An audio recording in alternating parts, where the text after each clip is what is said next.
Hello and welcome to this week's episode of Raising Healthy Mothers. Today I wanted to talk about leftovers. So does this sound familiar to you? You make a big dinner, you're kind of hoping that there's going to be leftovers so that you've got something for lunch the next day, and kind of thinking, I'll just kind of bag whatever I've got left over up and hope that it'll sort themselves out the next day. But then you come to actually eat those leftovers and you're like, I don't really fancy this again. And no one else really wants them either. And they sort of sit in the fridge for a few days looking really sad until you finally admit no one's going to eat them. It's probably not safe to do so, and you throw them away. But for me, leftovers are the secret weapon in my meal planning arsenal. So this episode is all about that. I want you to know that leftovers don't have to feel like a disappointing second choice meal. In fact, what I think you need to do is to start planning them into your week, really thinking of them as like a meal in their own right, and it can be a complete game changer for you. They will save you time, energy and money, and you're doubling up on a second meal, so you just don't have to cook again the next night. So what I'm going to do is I'm going to show you how you can intentionally plan leftovers into your dinner rotation so they actually work for you instead of just being reheated mush that no one is excited to eat a second time. But first of all, let's talk about why leftovers just don't always work the way we think they should. First of all, they do feel like an afterthought. We kind of bag up whatever is left over without really thinking about whether they make a cohesive meal. They kind of happen by accident. You maybe make a little bit too much, you stick them in the fridge and hope you'll be in the mood for them later. But often there's not quite enough for like everyone to have another go at it. Maybe there's not even quite enough for one meal. But if you don't have a plan for those leftovers, they can end up feeling just a bit random and really unappetizing as well. The second problem is that they don't get repurposed properly, because the easiest way to make leftovers feel like a bit meh is to just reheat them as is and expect everyone to be excited a second time round. The thing is, a lot of food doesn't really reheat particularly well. Some do, and some are actually better the next day. But a lot of food just is not great reheated. You need to add something to it to kind of lift it again, to give it a bit more excitement, or completely transform them so that it feels like a new meal rather than yesterday's dinner. And obviously the other obvious problem is that there isn't enough leftovers to make them actually useful. We often think of leftovers as that extra food that is just kind of left over at the end of a meal, but if they are a deliberate part of your meal plan, then you can be so much more purposeful with them rather than just having a single portion of leftover veg or a few spoonfuls of pasta sauce that's not actually very useful to make a whole meal the next day. And actually I have a story about this, because the other day I was at my sister's and she'd invited us to stay for dinner. She said, I'm just going to get some bolognese out of the freezer, we'll just cook up some pasta and have a really simple meal. Perfect, my kind of meal, right? But we got the bolognese out of the freezer and it was quite a small container. She said, it's not really enough. Now, as it happened, I had brought some beanie stew over to have for my lunch that day, and it was quite a large container of stew left over that I hadn't got around to putting in the freezer. So I said, well, why don't we just augment it? We'll just add this beanie tomatoey stew in to the pasta, and it will just be like a big tomatoey beanie pasta sauce. She was like, I'm not really sure my boys will eat it. Let's blend it up. So we did. We blended the whole container up, added it to the leftover bolognese, bulked it up massively. It went from being able to feed maybe 2 small people to feeding 4 adults and 3 children. It was quite remarkable, and amazingly all the children really enjoyed it, and it was blended up butter beans and pumpkin and all the things that maybe they might not have eaten if they hadn't been blended up and eaten as part of a pasta meal. In that sense, the leftovers that my sister had in mind weren't going to work out because there wasn't enough for all of us, but then augmenting it as we did meant that it not only made a much, much bigger meal, enough for loads more people, it made it a completely different meal that tasted quite different than the original bolognese. So now that we know what not to do, how not to make leftovers just sit in the fridge and looking really, really sad, let's get into those practical strategies for making leftovers actually work in your meal plan. So I do think it's really helpful here to start with the idea that you're going to batch cook in mind, because I do think the secret to good leftovers is cooking extra on purpose, not just hoping that there's going to be some leftovers, like purposefully cooking double quantities and setting aside half of it before you serve it on the table. Now, I think some of the best foods to batch cook definitely number one is always like a big roast joint. So where you might normally cook a roast chicken, just enough for your family, get a bigger one. It will cost more, but it is going to feed you for more meals, right? So get a bigger chicken. Make sure that you serve half of it as a roast, and then you've got a good half of that chicken for other meals.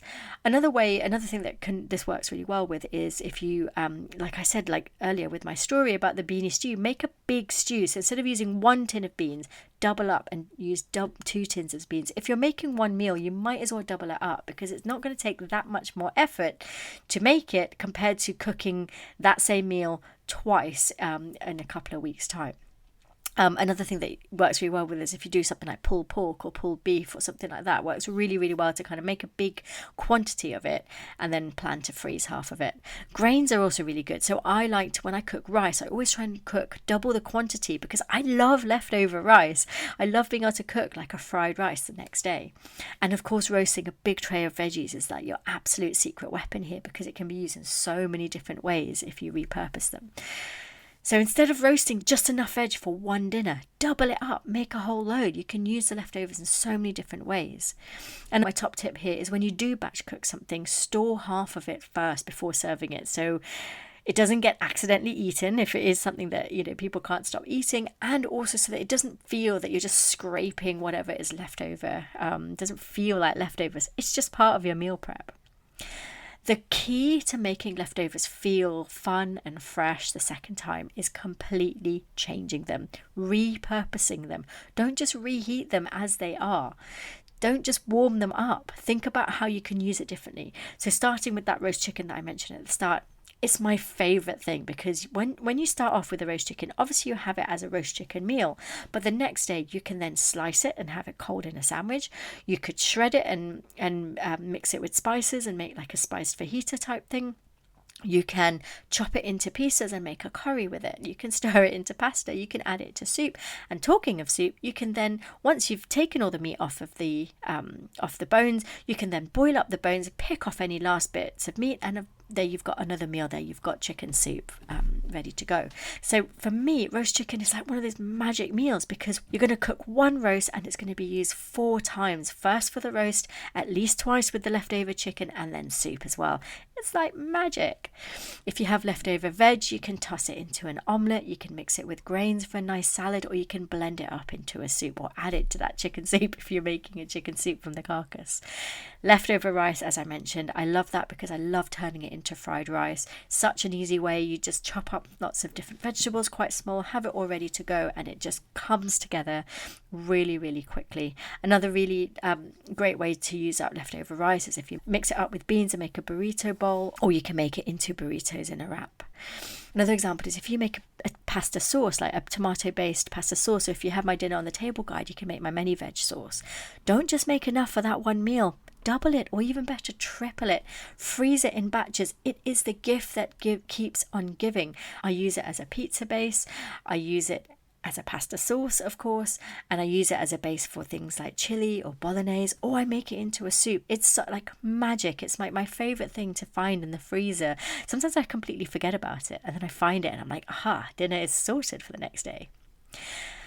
And then the third tip is to use a meal flow to make planning easier. So instead of thinking of each meal as a standalone meal, like not related to any of the other meals in the week, start thinking them as a flow. And that is how I like to think of my meals. It's not just this is the meal that we're eating today and tomorrow we're eating something completely different. I almost always use my meals in lots of different ways. They flow from one to another. If I have potatoes on one day and there's leftovers, I will reuse it. I'll fry them up. I love crispy leftover potatoes. And did you know potatoes, once they have cooled, they form a different type of carbohydrate called resistant starch, and although we can't digest it, our gut microbiome absolutely love it. They love that. That is what they feed on. So if you have potatoes and you eat them the next day cold, or fry them up or whatever, it is really, really good for your gut. So anyway, back to the meal flow idea. So for example, I've already kind of mentioned this, but for example, let's say on a Sunday night you make a big roast chicken and you make a big tray of roasted veg. Well, the next day you can get the leftover chicken and use it to make fajita wraps with lots of different seasonings, lots of different toppings. I love making those kind of big platters of food where people just choose what they want to have in their own meals. It works so well for fussy eaters.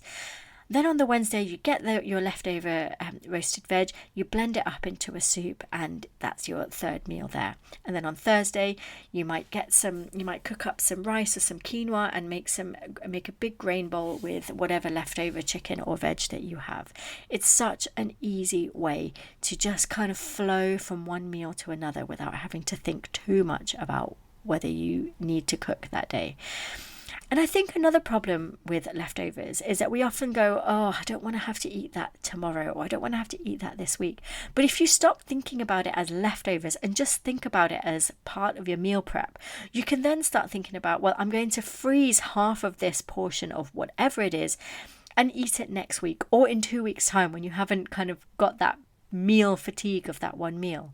So it's really key to just think about this as not just this is just leftovers I've scraped into a container and I'll forget about in the fridge. No, this is just another meal that I have prepped in advance just to make my life easier. I'm going to future friend myself. It's so helpful. So if all of this sounds great and you're thinking, but how do I actually make it work week after week?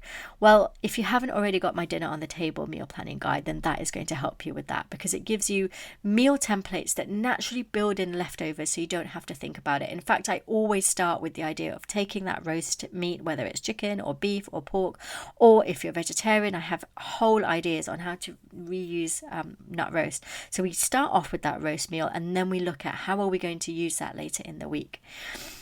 It also gives you a mix and match approach, so you never feel stuck eating the same thing. So like I said, it's not about reheating the same leftovers, it's about repurposing it, and I give you lots of ideas. So if, say, last week you had a roast chicken and you repurposed it for fajitas last week, well, maybe in 2 weeks' time, when you have chicken again, you're going to repurpose it for curry, or you're going to reuse it for something completely different, and I give you the ideas on how to do that in the guide.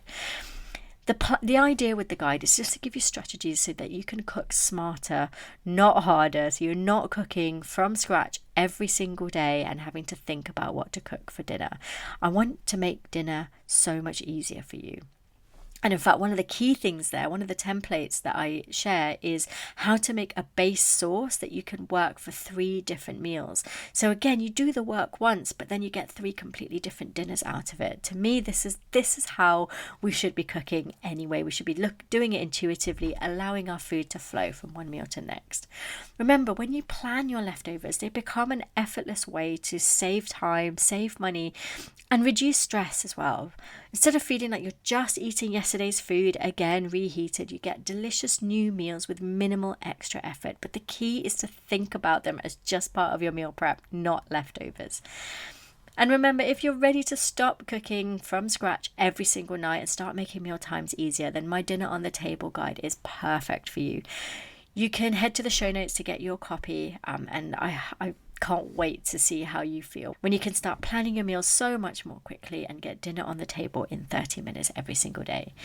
If you've enjoyed this episode, I'd love to hear from you. You can come and find me on Instagram at Tasha De Cruz and let me know your thoughts. And I'd love to know, what is your go-to meal that works really, really well for leftovers? And of course, if you found this helpful, please share it with anyone else who you think will find it helpful too. And I'll see you again next week for the next episode of Raising Healthy Mothers.